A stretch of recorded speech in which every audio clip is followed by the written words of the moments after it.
Hello बच्चों, कैसे हो आप लोग। आई होप आप लोग अच्छे होंगे और बहुत ही अच्छे से पढ़ाई कर रहे होंगे। हम लोग क्लास 11th अकाउंट्स में जर्नल चैप्टर पढ़ रहे थे, जिसमें कि लास्ट क्लास में हम लोगों ने बेसिक बिजनेस ट्रांजैक्शंस की जर्नलाइजिंग कंप्लीट किया था। आज के क्लास में हम लोग बेसिक बिजनेस ट्रांजैक्शन पे जो जर्नल्स के आपके बुक में प्रॉब्लम्स है, प्रैक्टिकल प्रॉब्लम, उसको सॉल्व करने वाले हैं। तो हम लोग डॉक्टर एस के सिंह की बुक रेफर करेंगे। आई होप आपके पास बुक अवेलेबल होगा, और अगर बुक अवेलेबल नहीं है तो आप वीडियो के डिस्क्रिप्शन लिंक में पीडीएफ अटैच होगा, वहां से आप क्वेश्चन को रेफर कर सकते हैं। तो चलो आज की क्लास हम लोग शुरू करते हैं। चलो बच्चों, तो हम लोग क्वेश्चन 1 देख रहे हैं इस बुक से, डॉक्टर एस के सिंह के बुक से। आपका जर्नल का प्रैक्टिकल प्रॉब्लम में ये पहला क्वेश्चन है। ठीक है, क्वेश्चन क्या बोल रहा है कि generalized the following transaction. Generalized the following transaction. आपको अगर डॉक्टर एस के सिंह की बुक आपके पास अवेलेबल नहीं है तो आपको चिंता करने की बिल्कुल जरूरत नहीं है। आप क्या करना, वीडियो का डिस्क्रिप्शन में जाके देखना, पीडीएफ अटैच है तो आपको क्वेश्चन भी साथ में मिलेगा। आप इस क्वेश्चन से आप क्वेश्चन को सॉल्व कर सकते हो। आपके पास जो बुक भी अवेलेबल होगा उस बुक से आप क्वेश्चन को कोशिश करना प्रैक्टिकल प्रॉब्लम को सॉल्व करने की। और कहीं भी दिक्कत आती है तो आप कमेंट्स करके बताना कि आपको कहां पे दिक्कत आता है। ठीक है, चलो सबसे पहला क्वेश्चन देखते हैं। Generalized the following transaction. 2018 दिसंबर 1 को हमारे पास ट्रांजेक्शन दिया हुआ है।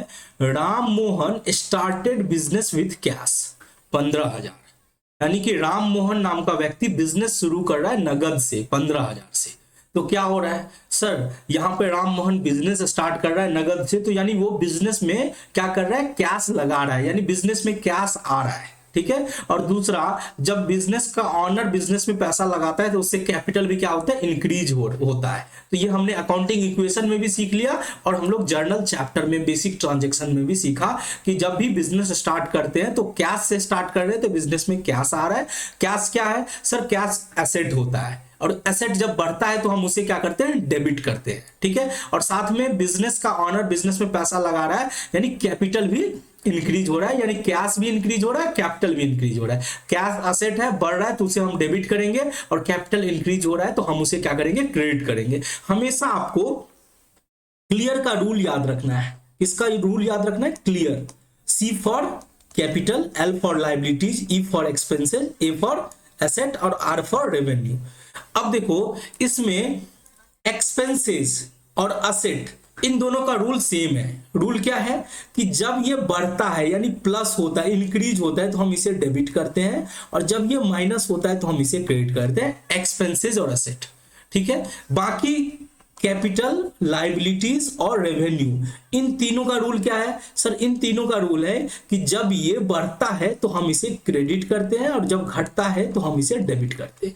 तो यहां पे हमारा सबसे पहले तो सर एसेट बढ़ रहा है जो कि कैश है, तो हम एसेट को डेबिट करेंगे यानी कैश को डेबिट करेंगे, और कैपिटल बढ़ रहा है तो कैपिटल को क्रेडिट करेंगे। तो हम फटाफट इसका हम प्रॉपर ढंग से हम जर्नलाइजिंग करेंगे। तो प्रॉपर ढंग से जब जर्नलाइजिंग करते हैं तो आपको सबसे पहले क्या करना है, सबसे पहले आपको लिखना है क्वेश्चन। कौन सा क्वेश्चन है, ठीक है, तो सॉल्यूशन ऑफ क्वेश्चन 1 का आप सॉल्यूशन कर रहे हो। किसके बुक में कर रहे हो, आपको नाम नहीं दिया हुआ है कि किसके बुक में करना है, तो आप लिख सकते हो इन द बुक्स ऑफ, और उसके बाद आप डॉट डॉट छोड़ दो, क्योंकि आप किसके बुक में बना रहे हो वो आपको नहीं दिया है। वैसे आप थोड़ा सा दिमाग लगाओगे तो आपको पता चल जाएगा कि आप राम मोहन के बुक में बना रहे हो, क्योंकि बिजनेस जो स्टार्ट कर रहा है वही तो बिजनेस का क्या है, ऑनर है। तो आप यहां पे लिख सकते हो in the books of Ram Mohan, आप राम मोहन के बुक में बना रहे हो। ठीक है, आप क्या लिखोगे, हेडिंग क्या डालोगे, जर्नल एंट्रीज। ठीक है, चलो अब हम लोग फटाफट कॉलम डालेंगे। सर कितना कॉलम डालेंगे, तो आपको मैंने बताया था कि टोटल हम 5 कॉलम डालते हैं। ठीक है, तो इस तरह से गैप ले लेंगे। ठीक है, एक होता है डेट का, एक क्या होता है डेट का, दूसरा होता है पर्टिकुलर्स का, दूसरा क्या होता है पर्टिकुलर्स का, तीसरा होता है लेजर फोलियो, फिर होता है डेबिट अमाउंट और क्रेडिट अमाउंट। ठीक है, डेबिट अमाउंट और क्रेडिट अमाउंट। तो इस तरह से आपको हमेशा जब भी क्वेश्चन बनाओगे आप इसी फॉर्मेट में बनाओगे जर्नल एंट्री। ठीक है, ठीक है सर, हम लोग इसी फॉर्मेट में बनाएंगे। चलो यहाँ पे क्या लिखते हैं, डेट लिखेंगे। ये क्या होता है, ये पर्टिकुलर्स का कॉलम है। पर्टिकुलर्स में हम लोग डेबिट और क्रेडिट लिखते हैं। लेजर फोलियो इसमें कुछ भी नहीं लिखना है। ये होता है debit amount. Debit amount Indian currency rupees है तो हम रुपीज लगा दिए। फिर है क्रेडिट अमाउंट, क्रेडिट अमाउंट और रुपीज लगा दिए। ठीक है, चलो अब हम लोग फटाफट क्वेश्चन देखेंगे। पहला क्वेश्चन क्या था, राम मोहन कैश से बिजनेस स्टार्ट किया। तो 2018 का दिसंबर 1 है, 1 दिसंबर। तो क्या होगा सर, इसमें कैश अकाउंट डेबिट होगा। कैश अकाउंट क्या हो जाएगा, डेबिट हो जाएगा to capital account. Cash account debit to capital account. कितना से सर, 15,000 से, 15,000 लिखा हुआ है अब हमारे बुक में। ठीक है, नरेशन क्या होगा, being started business with cash. Being started business with cash, हम क्या कर रहे हैं, बिजनेस नगद से शुरू कर रहे हैं। Being started business with cash. इसके बाद आप क्या करोगे, एक छोटा सा आप क्या करोगे, एक पतला सा आप एक ड्रॉ कर दोगे यहां नरेशन के बाद। ठीक है, नेक्स्ट एंट्री के लिए। ठीक है सर, चलो अब दूसरा ट्रांजैक्शन कब हो रहा है, दिसंबर 4 को हो रहा है। दिसंबर 4 को हो रहा है तो हम दिसंबर और 4 का डेट डालेंगे। मोतीलाल से गुड्स खरीदा, बॉट गुड्स फ्रॉम मोतीलाल। अब देखो यहां पे नाम लिखा हुआ है और ये नहीं है कि नगद खरीदे या उधार खरीदे, तो हम क्या मानेंगे सर, इसे उधार मानेंगे, उधार नेचर का मानेंगे। तो जब गुड्स हम खरीदते हैं तो हमारे पास परचेज अकाउंट यानी कि एक्सपेंसेस आता है। एक्सपेंसेस को हम क्या करते हैं सर, डेबिट करते हैं। और दूसरा, हम जिससे गुड्स खरीदे उसको हम क्रेडिट करते हैं, यानी क्रेडिटर को हम क्रेडिट करेंगे। यहाँ पे क्रेडिटर कौन है, मोतीलाल है। तो परचेज अकाउंट डेबिट हो जाएगा to Motilal. Purchase account debit to Motilal. ठीक है, परचेज कितना किए हैं, 5,000 किए हैं, तो 5,000 से डेबिट किए और 5,000 से क्रेडिट किए। नरेशन क्या होगा, बहुत आसान है narration sir, same to same हम लिख देंगे। Being goods purchased from Motilal. Being goods purchased from Motilal, from Motilal. अब आपके मन में सवाल आएगा कि सर यहाँ पे बॉट गुड्स लिखा हुआ है तो वो लिखेंगे तो चलेगा, बिल्कुल चलेगा। आप बॉट गुड्स भी लिखना चाहो तो आप लिख सकते हो, being bought goods from Motilal. ठीक है, उसके बाद क्या करोगे, उसके बाद एक पतला सा आप लकीर ड्रॉ कर दोगे और नेक्स्ट ट्रांजेक्शन की ओर आप मूव करोगे। अब नेक्स्ट ट्रांजेक्शन देखो, नेक्स्ट ट्रांजेक्शन क्या बोल रहा है, कब हो रहा है, दिसंबर 8 को हो रहा है। यहाँ पे हम लोग क्या करेंगे, दिसंबर 8 डालेंगे डेट में। अब क्या हो रहा है कि दिसंबर 8 को क्या ट्रांजेक्शन हो रहा है, सोल्ड गुड्स टू मूलचंद। हम मूलचंद को गुड्स बेच रहे हैं। तो यहाँ पे सर नाम लिखा हुआ है, नगद उधार कुछ भी जिक्र नहीं है, तो हम यहाँ पे क्या मानेंगे, उधार लेन देन मानेंगे, उधार बिक्री मानेंगे, यानी क्रेडिट सेल्स मानेंगे। ठीक है, तो क्रेडिट सेल्स में क्या होता है सर, सेल्स हमारे लिए रेवेन्यू होता है। ठीक है, तो रेवेन्यू होता है तो हमने देखा कि रेवेन्यू जो बढ़ता है तो हम क्रेडिट करते हैं, यानी कि सेल्स को तो हम क्रेडिट करेंगे सर। और ये जो मूलचंद बाबू हैं उनको हम डेबिट करेंगे। क्यों डेबिट करेंगे, क्योंकि मूलचंद जो है फ्यूचर में हमें पेमेंट करेगा, यानी हम उसको गुड्स बेच रहे हैं, वो फ्यूचर में पेमेंट करेगा, यानी फ्यूचर में इकोनॉमिक बेनिफिट मिलने वाला है, वो हमारे लिए क्या है, एसेट है। इस एसेट को क्या बोलते हैं सर, उस एसेट को डेब्टर बोलते हैं। यहां पे अगर ये लिखा रहता कि उधार गुड्स बेचा, सोल्ड गुड्स ऑन क्रेडिट, नाम नहीं लिखा रहता तो वहां पे हम सन्डी डेटर अकाउंट को डेबिट करते हैं। चूंकि नाम लिखा हुआ है तो हम मूलचंद को डेबिट करेंगे। किसको डेबिट करेंगे, मूलचंद को। ठीक है सर, तो हम मूलचंद को डेबिट कर रहे हैं, मूलचंद को क्या कर रहे हैं, डेबिट कर रहे हैं टू, मूलचंद को डेबिट कर रहे हैं टू सेल्स अकाउंट, क्योंकि सर बिक्री है, रेवेन्यू है, तो सेल्स अकाउंट तो क्रेडिट होगा to sales account. Sir Mulchand के आगे अकाउंट्स क्यों नहीं लगा रहे, तो हमने बताया था कि अगर नेचुरल पर्सनल अकाउंट होता है तो वहां पे अकाउंट लगाने की जरूरत नहीं है। अगर आप अकाउंट लगाने का चुल मचा हुआ है तो आप लगा सकते हो आप, लेकिन उसमें एपिस्ट्रॉफ एस लगा देना और तब जाके अकाउंट लगाना। तो इतना मेहनत करने की क्या जरूरत है। है कि नहीं। चलो, तो मूलचंद डेबिट हो जाएगा टू सेल्स अकाउंट। कितना? 1500, 1500। ठीक है सर, हमने कर दिया 1500 से सेल्स एंट्री रिकॉर्ड कर दिया। नरेशन क्या होगा? हम नरेशन सेम टू सेम डालने वाले हैं। देखो क्या लिखेंगे, बीइंग लगा देंगे sold goods to Mulchand, being goods sold. अब देखो यहां पे थोड़ा सा चेंज करना पड़ता है। सोल्ड गुड्स को हम गुड्स सोल्ड इसलिए लिखते हैं कि जब आप इंग्लिश पढ़ते हो तो आप देखना यहां पे तो डायरेक्ट है, बट हमको इनडायरेक्ट में आपको यहां पे नरेशन लिखनी पड़ती है, इसीलिए हम यहां पे लिखेंगे being goods sold to Mulchand. ठीक है, हमने गुड्स किसको बेचा? मूलचंद को बेचा। कितना? 1500। तो हमने नरेशन तो लिख दिया। अब हम फटाफट क्या करेंगे, एक लकीर खींच देंगे, ठीक है, और नेक्स्ट ट्रांजेक्शन के लिए आगे बढ़ेंगे। तो सर नेक्स्ट ट्रांजेक्शन क्या है? दिसंबर 10 को क्या हुआ है? दिसंबर 10 को मजदूरी का भुगतान हुआ, यानी वेजेस की पेमेंट हुई है। मजदूरी का भुगतान यानी वेजेस की पेमेंट हुई है। कितने की? 200 रुपया की।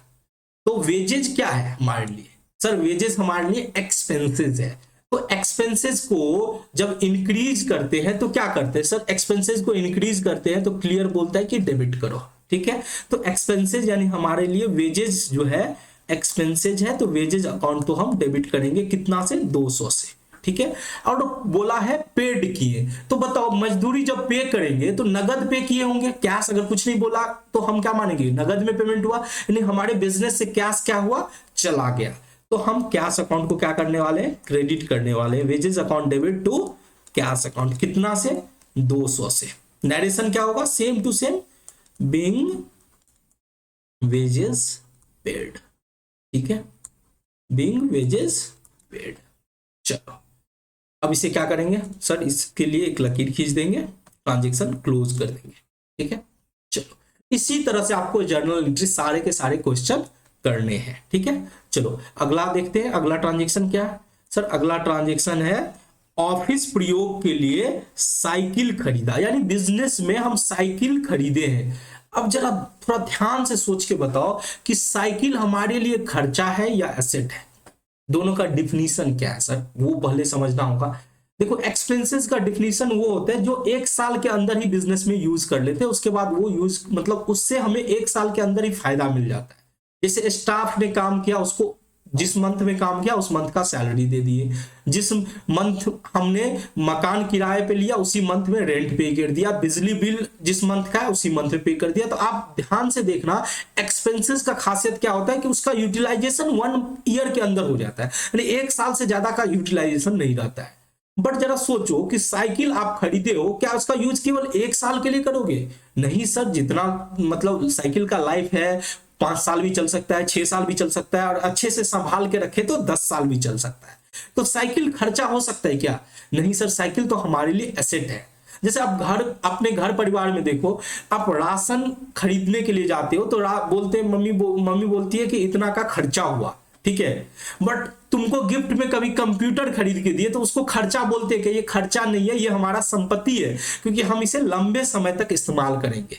उसी तरह से साइकिल जो है बिजनेस में लॉन्ग टर्म यूज होगा, यानी 1 साल से ज्यादा। ध्यान रखना, जब भी कोई भी चीज खरीदते हैं और उसका बेनिफिट हमें 1 साल से अधिक मिलता है तो वो हमारे लिए खर्चा नहीं रहता है, वो हमारे लिए क्या बन जाता है? असेट बन जाता है। तो यहाँ पे हम साइकिल हमारे लिए क्या? असेट है। और असेट बढ़ता है तो हम क्या करते हैं सर? असेट बढ़ता है तो हम उसे डेबिट करते हैं।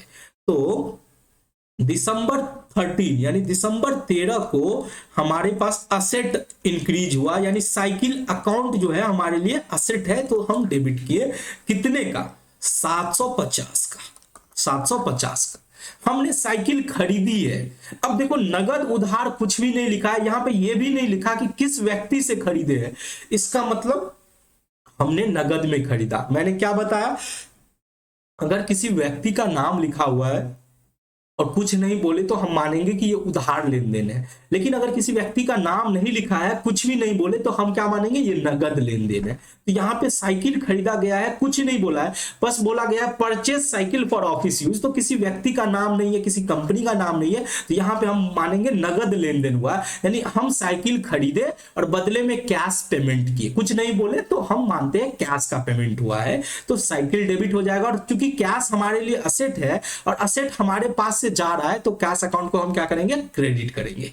तो cycle account debit to cash account, ठीक है, 750। चलो नरेशन क्या होगा, नरेशन बहुत आसान, वही बिंग साइकिल परचेज्ड। आपको ये नहीं लिखना है ऑफिस यूज, अगर कुछ नहीं बोला जाए तो हमेशा यही मान के चला जाता है कि ऑफिस यूज के लिए ही खरीदा गया है। बिंग साइकिल परचेज्ड, ठीक है। चलो अगला ट्रांजेक्शन क्या है, अगला ट्रांजेक्शन है सर, अगला ट्रांजेक्शन है महेश को किराया दिया, महेश को किराया दिया। तो जरा बताओ फटाफट, महेश को किराया दिया, ध्यान से सुनना मेरी बात। यहाँ पे रेंट पेड वर्ड लिखा हुआ है। देखो अगर हमने आपको ये बताया था कि अगर कुछ नहीं बोले तो आप हमेशा उधार मान के चलो, बट जब पेड वर्ड लिखा हुआ है इसका मतलब क्या है कि पेमेंट हुआ है, रेंट पे हुआ है। हम किसी मकान में बिजनेस कर रहे हैं, जरा ध्यान से मेरी बात सोचना, ठीक है। हम किसी मकान में बिजनेस कर रहे हैं और वहां पे रेंट पे कर रहे हैं, तो हम उस ऑनर का नाम है महेश, हम रेंट पे कर रहे हैं महेश को। तो यहाँ पे हमारे लिए खर्चा क्या है, तो सर रेंट हमारे लिए खर्चा है। ये बहुत सिंपल है, रेंट हमारे लिए खर्चा है क्योंकि हम रेंट पे कर रहे हैं, ठीक है। तो रेंट पे कर रहे हैं कितने तारीख को, दिसंबर 15 को। तो खर्चा हमको पता है सर कि खर्चा डेबिट होता है, क्योंकि खर्चा जब भी बढ़ता है तो वो डेबिट करता है। दो ही चीज तो ऐसा है जो बढ़ता है तो डेबिट होता है, एक तो एसेट और दूसरा खर्चा।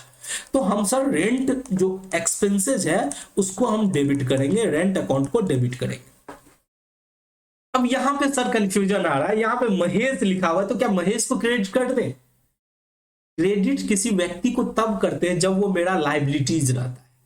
हम महेश को तो पेमेंट कर रहे हैं किराया, तो हमारे लिए लाइबिलिटीज कैसे हुआ? ये रहता कि महेश को किराया हम चुकाए नहीं, किराया तो बनता था लेकिन चुकाए नहीं, तब हमारे लिए महेश क्या बनता, एक लाइबिलिटीज बनता, तब हम महेश को क्रेडिट करते। लेकिन यहाँ पे महेश को हम पेमेंट कर रहे हैं, यानी कैश पे कर रहे हैं, तो हमको महेश से क्या लेना देना। हमने खर्चा हुआ, खर्चा को डेबिट कर दिया, और यहां हमारे पास क्या जा रहा है, पेमेंट कर रहे हैं, तो पेमेंट करने से हमारे पास से सर कैश जा रहा है, तो यहां पे rent account debit to cash account हो जाएगा, टू कैश अकाउंट हो जाएगा। कितने का, 350 का। बट मैं इसको इंपोर्टेंट मार्क कर देता हूं, कि थोड़ा सा ट्रिक लगा देता हूं, स्टार मार्क लगा देता हूं, कि आपको याद रखना है कि जब भी कभी, ध्यान से सुनना मेरी बात, जब भी कभी नॉमिनल अकाउंट रहता है, रेंट क्या है, रेंट सर खर्चा है, नॉमिनल अकाउंट रहता है, और साथ में ये भी रहता है कि इसका पेमेंट हुआ है, यानी कि रियल अकाउंट यानी कैश अकाउंट भी रहता है, नॉमिनल अकाउंट रहता है और कैश अकाउंट भी रहता है, तब किसी व्यक्ति का नाम भी लिखा है ना, तो हम उसे उधार लेन देन नहीं मानते हैं, क्योंकि क्लियरली वर्ड दे दिया है कि पे कर दिया है, तो हम किसी व्यक्ति का नाम क्यों लिखेंगे अपने बुक में, क्योंकि यहां पे पेमेंट हो रहा है, हम खर्चा बुक किए, रेंट हमारे बुक में रिकॉर्ड हुआ एज ए खर्च एक्सपेंसेस, और हमारे पास से कैश जा रहा है, यानी कैश हमारा एसेट है, डिक्रीज हो रहा है, तो हम कैश अकाउंट को क्रेडिट कर दिया। तो आई होप आपको ये ट्रांजेक्शन अच्छे से क्लियर हो गया होगा। तो नरेशन क्या लिखेंगे सर, नरेशन लिखेंगे being rent paid, being rent paid, नाम भी लिखने का जरूरत नहीं है नरेशन में हमको, ठीक है सर। अब तो हो गया हमारा, हमने सारा ट्रांजेक्शन रिकॉर्ड कर ली। अब हम क्या करेंगे, देखो अब हमको करना है टोटलिंग, यानी हमने जो भी ट्रांजेक्शन है मेरे पास, यहां से लेके यहां तक हमारे सारे ट्रांजेक्शन, इसको जोड़ लो और उसका टोटल कर दो, ठीक है। जोड़ के क्या करना है, टोटल करना है। तो देखो 15,000 प्लस 5,000 यानी 20,000 प्लस 1,500 यानी 21,500 प्लस 200 यानी 21,700 प्लस 750, ठीक है। तो 21,500 प्लस 500 यानी 20,000, 22,250 प्लस 350 यानी 22,800 होगा, ठीक है। अब फिर भी आपने कैलकुलेट कर लेना, आप एक बार कैलकुलेट करके चेक कर लो कि हमने जो जोड़ा है वो सही जोड़ा है या नहीं जोड़ा है, ठीक है। इसको क्या करना है, टोटल कर देना है, यहां पे टोटल लिख देना है। तो टोटल कितना होगा सर, टोटल होगा 22,350, 22,800, 22,800। तो आई होप ये क्वेश्चन अच्छे से आप लोग को समझ में आ गया होगा। ठीक है, चलो मैं इसको क्या करता हूं, अब देखो मैंने इस क्वेश्चन को अच्छे से पूरा आपको फॉर्मेट में अच्छे से बना दिया। अब नेक्स्ट क्वेश्चन से मैं आपको बस ये बताऊंगा कि कौन सा अकाउंट को डेबिट करना है, कौन सा अकाउंट को क्रेडिट करना है। आपको इसी फॉर्मेट में आपको बनाना है हमेशा। लेकिन देखो इस फॉर्मेट में अगर मैं बनाता हूं तो टाइम टेकिंग ज्यादा हो जाएगा, इसीलिए आपको घर पे खुद से प्रैक्टिस करना है। बस आपको ये मेरा काम ये है कि आपको ये समझाना कि किस अकाउंट को डेबिट करना है, किस अकाउंट को क्रेडिट करना है। बाय द वे मैं कोशिश करूंगा कि बहुत सारे क्वेश्चन को आपको इस फॉर्मेट में बना दूं, जिससे कि आपको फॉर्मेट अच्छे से दिमाग में रहे। आप लोग जरूर कमेंट्स करके बताओ कि जर्नल का फॉर्मेट आपको अच्छे से समझ में आ गया है या नहीं आया है, या आप ये चाहते हो कि हर क्वेश्चन को मैं इसी फॉर्मेट में बनाऊं। मैं तो कोशिश करूंगा कि हर क्वेश्चन को इसी फॉर्मेट में बनाऊं, बट थोड़ा टाइम का इशू रहता है, तो इसीलिए मैं आपको आगे इस तरह से डेबिट और क्रेडिट करके समझाऊंगा। अब देखो क्वेश्चन नंबर 2। क्वेश्चन नंबर 2 क्या बोलता है, जर्नलाइज द फॉलोइंग ट्रांजेक्शन 2019 अप्रैल 2। एक व्यापारी ने बिजनेस स्टार्ट किया। अब देखो यहाँ पे कोई नाम नहीं दिया हुआ है कि किसके बुक में बनाना है, तो आपको क्या लिखना है, सॉल्यूशन टू क्वेश्चन 2, इस तरह से सॉल्यूशन टू क्वेश्चन 2, और आपको ये देना है किसके बुक में बनाना है। तो क्वेश्चन किसके बुक में बनाना है वो दिया नहीं, तो आप इन द बुक्स ऑफ लिख के डॉट डॉट लिख दो, क्योंकि आपको पता नहीं है किसके बुक में बनाना है। और क्या लिखोगे, जर्नल एंट्री, जर्नल एंट्री। आपको फिर अच्छे से वो 5 कॉलम आपको बनाने हैं, date, particulars, ledger folio, debit और क्रेडिट अमाउंट। ठीक है, बट हम आपको फटाफट अब क्वेश्चन कराते हैं। ठीक है, 2019 अप्रैल 2 को क्या ट्रांजेक्शन है सर, एक व्यापारी ने बिजनेस स्टार्ट किया। ए मर्चेंट स्टार्टेड बिजनेस विद 10,000। 10,000 क्या होगा, कैश से स्टार्ट किया होगा। अगर कुछ नहीं बोलेगा तो हम क्या मानेंगे, कैश से स्टार्ट किया। तो सर इसका तो आपने समझा ही दिया था कि जब भी बिजनेस कैश से स्टार्ट होता है तो कैश हमारे बिजनेस में आता है, कैश अकाउंट डेबिट करते हैं 10,000 से, और कैपिटल अकाउंट को क्या करते हैं, क्रेडिट करते हैं। तो to capital account, to capital account कितना हो जाएगा, 10,000। नरेशन वही होगा, being started business with cash. ठीक है, चलो अब बात करते हैं दूसरा ट्रांजेक्शन। दूसरा ट्रांजेक्शन है सर अप्रैल 2 को, यानी सेम डेट को है, अप्रैल 2 को। अप्रैल 2 को क्या है, डिपोजिटेड इनटू बैंक, बैंक में पैसा जमा किया।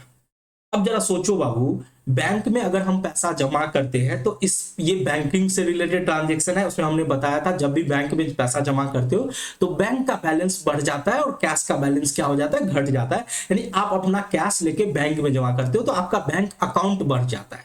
तो सर बैंक अकाउंट को डेबिट करेंगे, बैंक अकाउंट को डेबिट करेंगे, क्योंकि ये एसेट है, एसेट बढ़ता है तो डेबिट करते हैं, और कैश भी हमारा एसेट है, ये घट रहा है, इसीलिए कैश अकाउंट को क्या करेंगे, क्रेडिट करेंगे। कितने से, 4,000 से।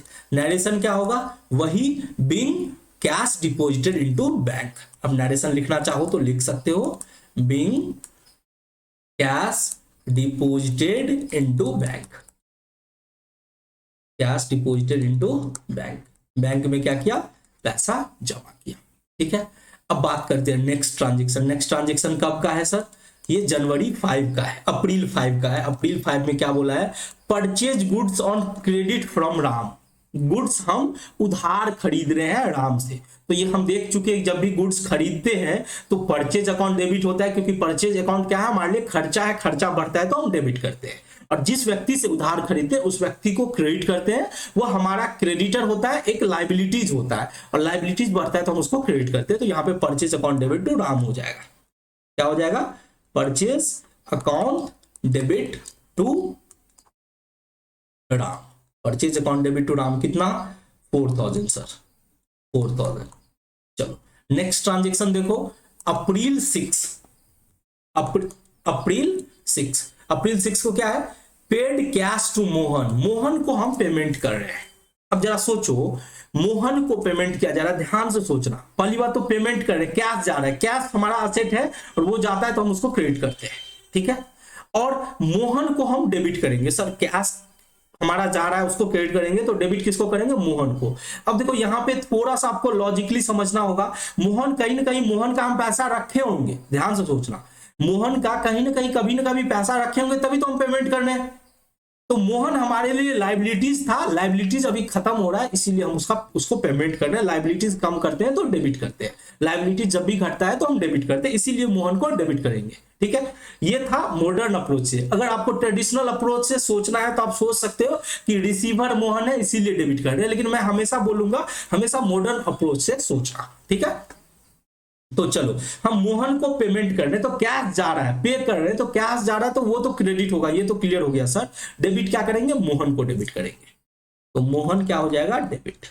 मोहन हो जाएगा डेबिट कितना से, 500 से to cash, to cash account, कितने से, 500 से। सर नरेशन क्या होगा, being paid to, being cash paid to Mohan, cash pay किए हैं मोहन को, being cash paid to Mohan. ठीक है, चलो इसको मैं कॉपी करता हूं और नेक्स्ट पेज में लेके चले जाता हूं जिससे आपको क्लैरिटी रहेगा। ठीक है, चलो अब नेक्स्ट ट्रांजेक्शन देखते हैं। नेक्स्ट ट्रांजेक्शन क्या है सर, नेक्स्ट ट्रांजेक्शन है हमने मोहन को पेमेंट कर दिया। अब नेक्स्ट ट्रांजेक्शन अप्रैल 10 का, अप्रैल 10 का क्या है सर, कैश सेल्स। तो वेरी सिंपल सर, कैश जब सेल करते हैं तो कैश आता है हमारे बिजनेस में जो कि एसेट है, तो हम डेबिट करेंगे कितने से, 1000 से to sales account, cash account debit to sales account, कितने का हो जाएगा, 1000 का हो जाएगा।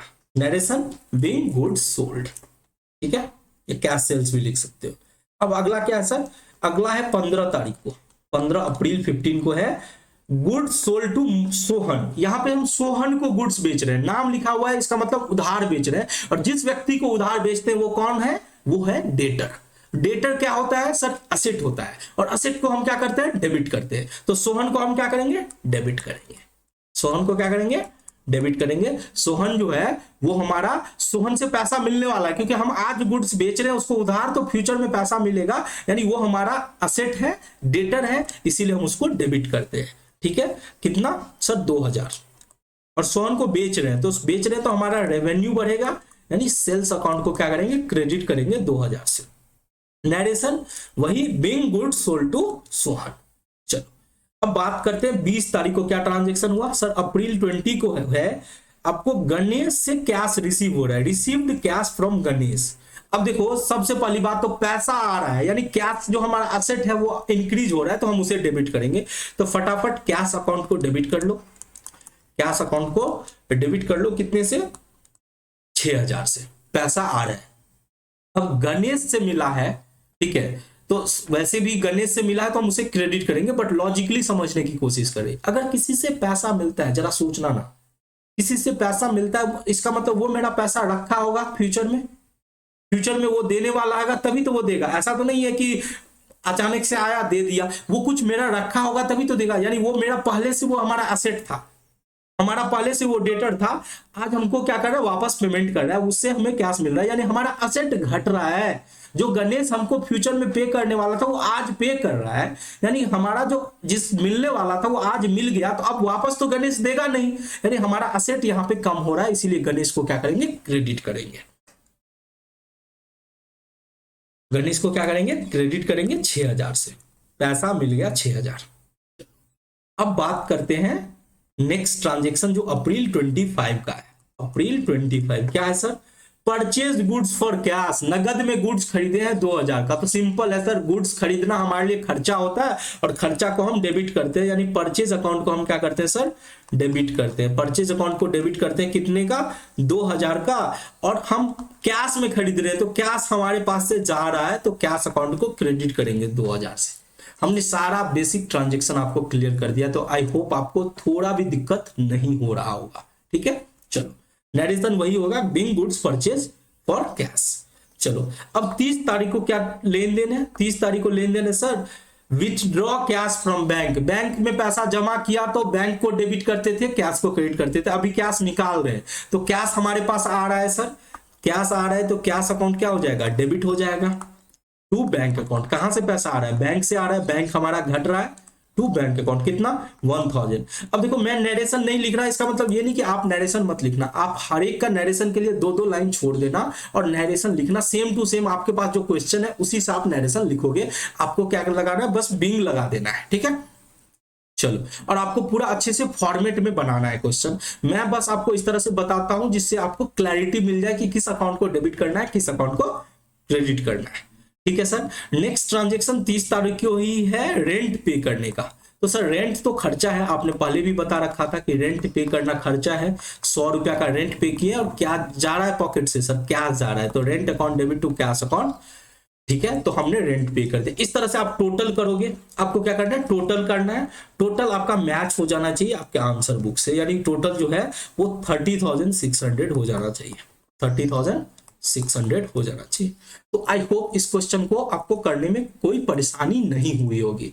अब देखो, एज ए टीचर मैं अपनी तरफ से पूरी कोशिश करता हूं कि आप लोगों को अच्छे से समझ में आ जाए, फिर भी कहीं ना कहीं कोई ना कोई कमी रह जाती है। क्योंकि देखो, मैं कैमरा के सामने फेस करता हूं तो मुझे पता नहीं चल पाता कि मेरे किस स्टूडेंट को क्या, किस तरह का वीकनेस है, कौन सा ऐसा पॉइंट है जो उसको समझ में नहीं आया। तो आप लोग जब तक पूछोगे नहीं तब तक कैसे मुझे पता चलेगा कि आप अच्छे से पढ़ाई कर रहे हो या नहीं। बहुत मेहनत से आप लोग के लिए वीडियो लाता हूं, कहीं भी रहता हूं तो हमेशा ध्यान रहता है कि आप लोग का क्लास छूट रहा है, क्लास मिस हो रहा है, तो मुझे टाइम पे सिलेबस कंप्लीट कराना है। तो इसीलिए आप लोग से बहुत ही रिक्वेस्ट है कि आप लोग एटलीस्ट ये बता दो कि क्लास में कि समझ में आ रहा है। अगर आपको समझ में आ रहा है तो बट इतना बता दो कि सर समझ में आ गया। आपको हिंदी में लिखना है, मैथिली में लिखना है, इंग्लिश में लिखना है, भोजपुरी में लिखना है, जैसे भी लिख के बता दो। इससे मेरा सेटिस्फैक्शन बढ़ जाता है। और देखो, मेरा अगर सेटिस्फैक्शन बढ़ जाएगा तो हम और मेहनत करेंगे आपके लिए और भी अच्छे तरीके से अच्छे कंटेंट लाने की कोशिश करेंगे। ठीक है, चलो अब हम लोग आगे बढ़ते हैं। चलो अब हम लोग देखते हैं क्वेश्चन नंबर 3। क्वेश्चन नंबर 3 आपको ये स्टार्टेड बिजनेस विद कैश, आप जानते हो जब बिजनेस स्टार्ट करते हैं तो कैश अकाउंट डेबिट होता है और कैपिटल अकाउंट क्रेडिट होता है। चलो, दिसंबर 7 का ट्रांजेक्शन क्या, परचेज गुड्स फॉर कैश। जब गुड्स आप नगद में खरीदते हो तो सर खर्चा पड़ता है, यानी परचेज अकाउंट डेबिट होता है, कैश अकाउंट क्रेडिट होता है। फिर sold goods to Swati, Swati को जब आप गुड्स बेचते हैं तो क्या होगा सर, स्वाति को बेच रहे हैं यानी उधार बेच रहे हैं, तो स्वाति को डेबिट करेंगे, सेल्स अकाउंट को क्रेडिट करेंगे। सेल्स हमारे लिए रेवेन्यू है और स्वाति हमारे लिए डेटर है, यानी कि असेट है। ठीक है, फर्नीचर खरीदा, परचेज फर्नीचर। अब फटाफट बताओ, फर्नीचर हमारे लिए गुड्स है या फिक्स्ड एसेट्स है? सर फर्नीचर को हम डे टू डे बिजनेस में तो हम उसे खरीद बिक्री तो कर नहीं रहे। हम फर्नीचर का अगर बिजनेस करते तो यहाँ पे फर्नीचर वर्ड नहीं लिखा रहा था, यहाँ पे सर गुड्स लिखा रहा था। तो फर्नीचर हमारा सर फिक्स्ड एसेट्स है। तो जब भी फिक्स्ड एसेट्स खरीदते तो क्या एंट्री होगा, furniture account debit to cash account. ठीक है, चलो अब इस ट्रांजेक्शन को स्वाति से cash receive from Swati in full settlement, तो ये डिस्काउंट से रिलेटेड है, ये आपको नेक्स्ट क्लास में पढ़ाया जाएगा, इसीलिए मैं इसको स्किप कर रहा हूं। बाकी रेंट पेड, सैलरी पेड आपको आता है, रेंट खर्चा है तो रेंट अकाउंट को डेबिट करेंगे, कैश को क्रेडिट करेंगे। उसी तरह से सैलरी पे, सैलरी भी क्या है, खर्चा है, तो सैलरी को डेबिट करेंगे, कैश को क्रेडिट करेंगे। ठीक है, तो हमने बेसिक ट्रांजेक्शन पे कुछ आपको क्वेश्चंस करा दिए। अब आपका काम क्या है, आपका काम है कि आपको क्या करना है कि जो भी क्वेश्चंस आपके बुक में है, आपके एग्जांपल्स में है, जो आपसे बन रहा है, अब आप जर्नल का प्रैक्टिकल प्रॉब्लम सॉल्व करना खुद से शुरू कर दो। ठीक है, जो क्वेश्चन आपसे खुद से बन जाता है आपको सॉल्व करना है, क्योंकि अगर आपको 10 ट्रांजेक्शन है तो 10 में से 4-5 तो कॉमन ट्रांजेक्शन है, आपको खुद से बन जाएंगे। 2-4 ट्रांजेक्शन आपसे मिस होगा जो स्पेशल नेचर का है, जो अभी तक मैंने नहीं पढ़ाया है, जैसे डिस्काउंट रिलेटेड, आपका एडजस्टमेंट रिलेटेड, तो वो सब हम लोग आगे की क्लास में कवर करने वाले हैं, तो उसमें आप लोग सीख जाओगे। अब आपका काम क्या है, आपको खुद से सॉल्व करना है। आप जो भी बुक यूज कर रहे हो, टीएस ग्रिवाल का बुक यूज कर रहे हो, एसके सिंह का बुक यूज कर रहे हो, कोई सा भी एक बुक यूज करो, आप उससे क्वेश्चन सॉल्व करो। कहीं भी दिक्कत होता है तो आप जरूर हमसे पूछो। ठीक है, हमने अपना व्हाट्सएप का नंबर भी दिया हुआ है, आप वहां से भी आप पूछ सकते हो, आप ग्रुप में भी ज्वाइन कर सकते हो, ग्रुप में भी पूछ सकते हो, और बेहतर होगा कि आप डायरेक्ट यूट्यूब पे आप कमेंट्स करके पूछ लो, तो मैं वहीं पे बता दूंगा। या फिर भी अगर आप, मुझे लगा कि ये कमेंट्स बहुत सारे बच्चों का है तो मैं उसको क्लास में रेफर कर लूंगा। ठीक है, क्लास में उसको समझा दूंगा। तो मैं उम्मीद करता हूं आपको वीडियो अच्छा लगा होगा, और अगर वीडियो अच्छा लगा तो जरूर लाइक करना और अपने दोस्त लोगों के साथ शेयर करना। फिर मिलते हैं नेक्स्ट क्लास में, तब तक के लिए जय हिंद।